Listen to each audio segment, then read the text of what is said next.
আজকে বানাবো ছানার প্যানকেক। ভীষণ নরম তুলতুলে টেস্টি একটা রেসিপি। এটার জন্য একটা মিক্সারের বাটিতে ডিম নেব, ওটস নেব 3 চামচ, তার সাথে দেব অল্প একটু চিনি স্বাদ মতো, একটা কলা আর একটুখানি ছানা। এই 50 থেকে 70 গ্রাম মতো ছানা দিয়ে মিক্সিতে ভালোভাবে ব্লেন্ড করে নেব। নিয়ে একটা প্যানে অল্প একটুখানি তেল ব্রাশ করে নেব। নিয়ে এটাকে নানান রকম শেপে করা যায় বা একবারে বড় করেও করা যায়। আমি একটু দেখতে সুন্দর লাগবে বলে ছোট্ট ছোট্ট টেডি বিয়ারের মুখের মতো বানিয়ে নিয়েছি। আপনারা চাইলে একবারে ঝঞ্ঝাট কমাতে চাইলে একবারে পুরোটা ঢেলে একটা গোলা রুটির মতো করে নিতে পারেন, প্যানকেকের মতো আর কি।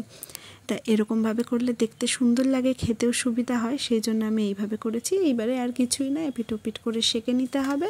সেঁকে নেওয়ার পরে এটাকে টিফিন কোটোয় নামিয়ে নিয়েছি, আর সাথে খাওয়ার জন্য দিয়েছি মুচমুচে মাখানা ফ্রাই।